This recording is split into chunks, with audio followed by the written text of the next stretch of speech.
Hi. Good to see you again. Nice to see you. Wow, these real animals? They are, although they all come from a scientific supply company. So that Okay. means that none of these were trapped or hunted. They all came from either Right. animals that died in zoos or animal shelters of natural causes or road kills. Okay. They're all examples of animals that were in the fur trade here during the 17th century. And all of these animals are still alive here in the state. So we've still got otters, muskrats, beavers, raccoons, skunks. Gray foxes are rather rare, but there are still some. And this is a woodchuck over here. Okay. We've got a white-tailed deer underneath. And these furs were very valuable for the colonists, particularly the beaver, because you can make one of these out of this. But you have to go through a process. The beaver will be hunted by a native, traded to the English, usually for metal goods, like a compass or something like that, knives, hatchets, things that the natives can't produce themselves. Later on, firearms and ammunition. And the pelt will get sent back to England, where the hat maker is going to shave it and shave all the fur off the leather. They'll throw the leather away. They'll take the fur and they'll sift it, because you see how there's long hairs here? But there's Yes. also these soft underfur. A soft underfur is all you want for the felt. You don't want the long fur. So once it's sifted, you get this material. Wow. It's kind of like dryer lint, Very, very soft. I can even feel it through the glove. but it's a very special kind of dryer lint, because if you take this stuff and you put it in a vat with mostly water, some wine dregs, a little bit of urine and excrement, it's going to start felting.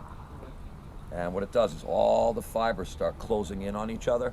So you take that big wet mass out, you drain it out, you slap it on a table, you take a rolling pin and you roll it flat just like it's cookie dough. Then you cut the shape that's going to be for your hat. And this is raw felt. So that's, Wow. you can see there's no weaving involved in that. The fabric just naturally soft. incorporates itself.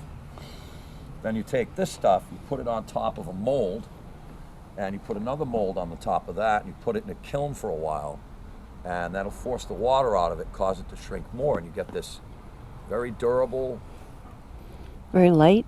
light, but water-resistant hat that was very highly prized in England. And the Pilgrims did have a problem that the fur trade was possibly going to solve. They had a debt when they came out here. It cost money to send people across the Atlantic, and they had agreed that they were going to work for 7 years to pay off their debt. The only problem was they weren't producing anything that their merchants could sell for profit. They were trying to work as fishermen, but they had bad luck in fishing, even losing a fishing ship. So it was costing more than they were actually earning with it.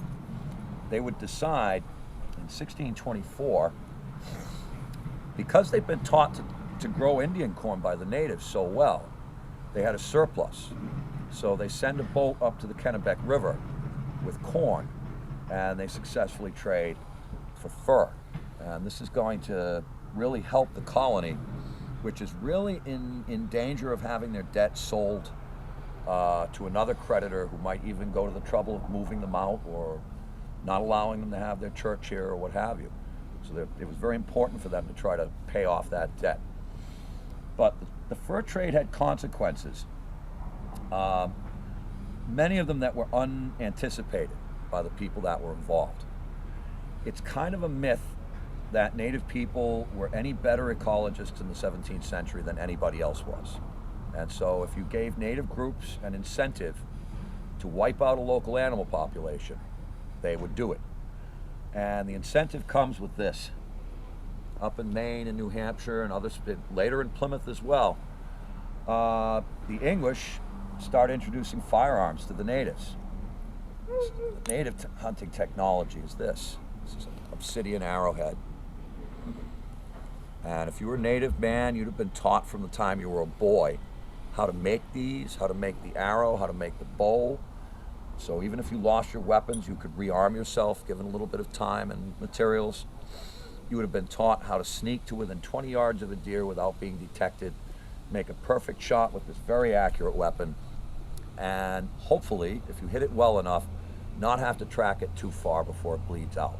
and then you can bring it home and eat it and use the skin as clothing, the bones as tools. The native people would use almost every part of the deer. Then you watch an Englishman. He's about as graceful as a bear in the woods. He gets to the edge of a clearing. He points his musket at a deer that's got to be 60 yards away, impossibly far. There's a big bang, there's a flash. You see the flash before the bang, and then after the bang, the deer just falls.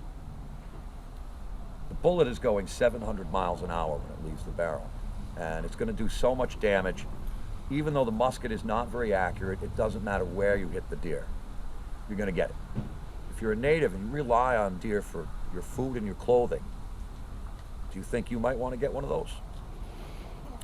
The natives do. They see a superior weapon that's going to provide them more of what they need, and they realize that all they got to do is trade fur. And the English are very happy to trade with them, even though it's illegal.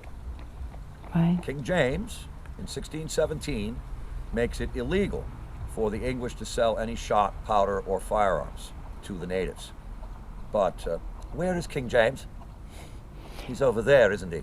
Okay. And a lot of these Englishmen are not particularly concerned. They're not going to get caught. And they discover that you can get 20 beaver fur for one old musket. And that one musket is worth less than 20 beaver fur. The beaver furs in England, it's like a 2,000% profit you're looking at. So a lot of people will trade. Now, not everybody does. Here in Plymouth, Governor Bradford follows the law. And while Governor Bradford is governor, there will be no trade of firearms, shot, or powder to natives.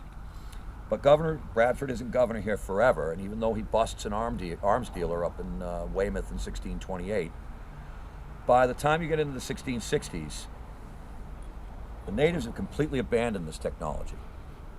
They're not using bows and arrows at all. They're not teaching their kids how to make bows and arrows. They're dependent entirely on muskets. And around the 1670s, they discover that they're out of fur-bearing animals. They've wiped them out. So they start moving in on other native groups who do not have firearms. And so there are all kinds of wars between native groups out west of here over this resource. But eventually the resource is too far away. Native people in this area have nothing else to trade but land. And so they begin to trade land. Alcohol is also introduced at that time. Not just beer and wine, but rum comes up from the Caribbean. It causes a lot of alcoholism problems with the English, but to a population that's not used to alcohol, it's devastating. They'll trade their land for alcohol, so that by the time you get to 1675, the Wampanoag are back to about 10% of their original land. The English have the rest, and the English, realizing the military potential of this weapon, decide that they can't allow the natives to have any more shot and powder. In cutting off the shot and powder, they're literally starving the natives. And so in 1675, King Philip, the son of Massasoit, will choose to go to war against the English. The war is a very short and brutal war. It's only about 14 months long. By the end of it, dozens and dozens of English towns have been burned to the ground. Hundreds of native communities have been destroyed. A full 10% of the English military able to bear arms population is dead. The Wampanoag losses are incalculable. And finally, when King Philip is killed in battle and native forces surrender, the majority will be sold into slavery as a means of removing them as a threat for the colony. The profit will go to the colony, and those that are enslaved, men, women, and children, will go mostly to places like Bermuda and Barbados, where there are still descendants who remember their culture. Ones that are left will be forced to adopt an English veneer and try to maintain their culture as best as possible. And one of the ways that the English will help that process is by teaching the natives how to read and write. Now, the reason they do that is not just out of generosity. Their reason is they're trying to make the natives into Christians. This actually has a copy of the Lord's Prayer on it, and this is the kind of thing, it's called a horn book, that an English child would use to learn his letters and his diphthongs. But Nice. An unexpected result of this is that the Wampanoag would start writing in their own language and actually preserve records that are now being translated. The language was almost lost, but is now being recovered. But I always try to explain to people that when the English are coming here, this is not like the empire of Emperor Palpatine. They're not like calculating to, yes, we'll do this first, and that will make them do this, and we'll get them dependent on alcohol, and then we'll get this. It's a very unconscious process. And the native people are not aware that by adopting what they see as a superior technology, they're going to lose their own technology, which in many ways had served them so well for so long, and become dependent on people who were not them. Now, what is this weapon there? This is a war club. What is it? It's really not right to call this a war club.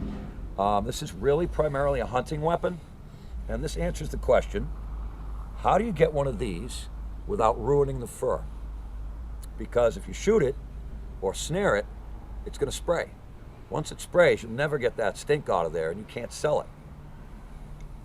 Also, it might not be that great to eat. So long before people were selling the things, native people developed a technology. It's described by John Smith, where a Powhatan will get about 20 yards from a skunk, and he'll hurl the club.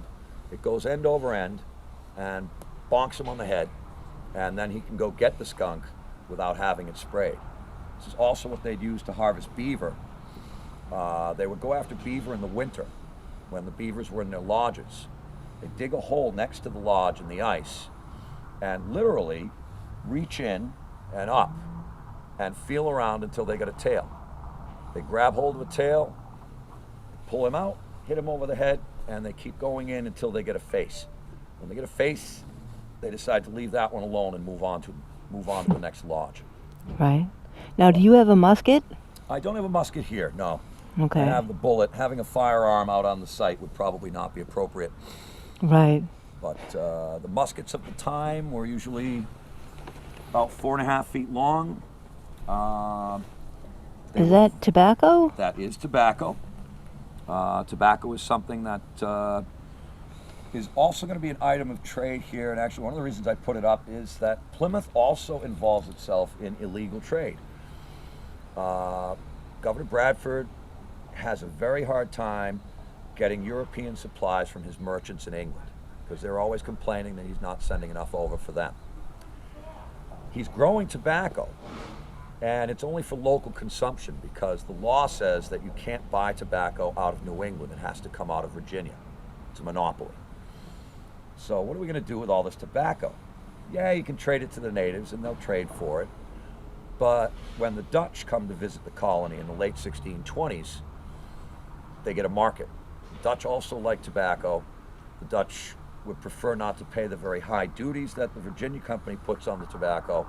And unlike the English up here in New England, the Dutch have lots and lots of European supplies. They're very well supplied. So a sort of under-the-table arrangement happens between Manhattan, or really it's called Fort Amsterdam at that time, and Plymouth, where for several years both colonies will benefit each other by doing something neither of them are really supposed to do at all. The governments back in their countries, you're an English plantation. You're supposed to be trading with English plantations, not trading with our competition. And the same orders apply to the Dutch, though they seem to be a little looser for the Dutch. It's very interesting. There's a lot of competition.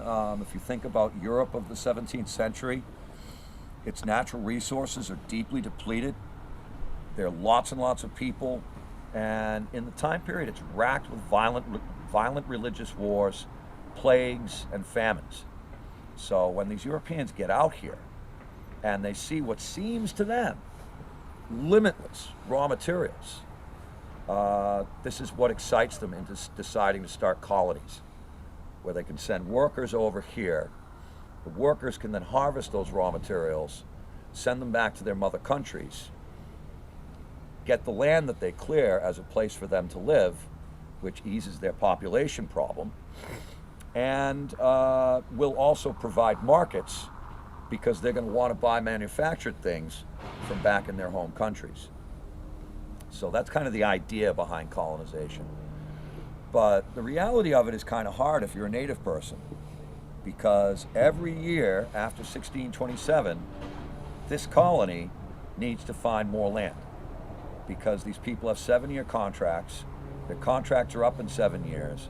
The colony never militarily controls as much land as it needs to give to its colonists.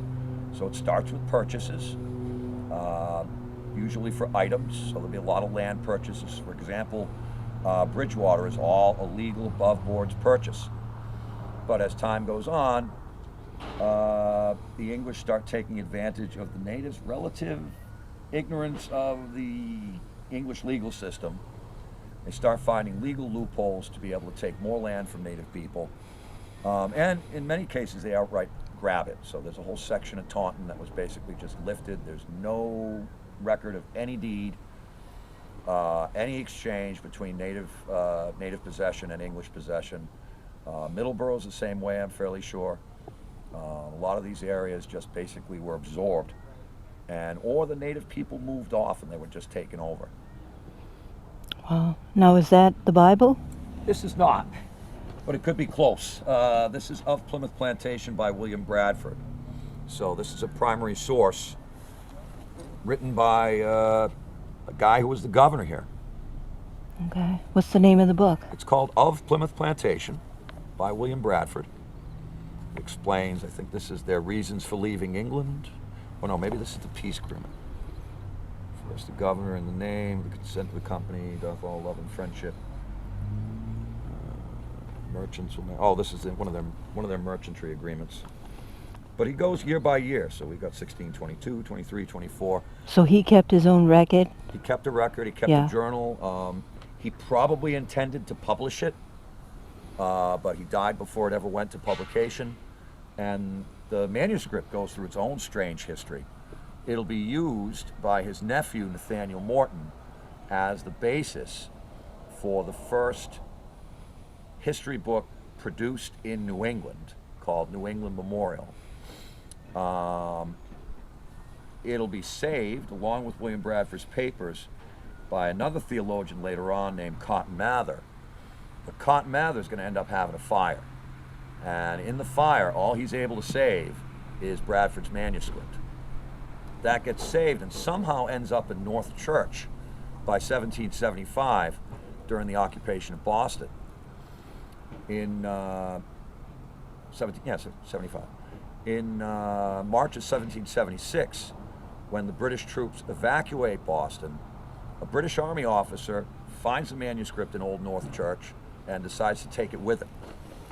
It disappears from sight until sometime in the 1850s.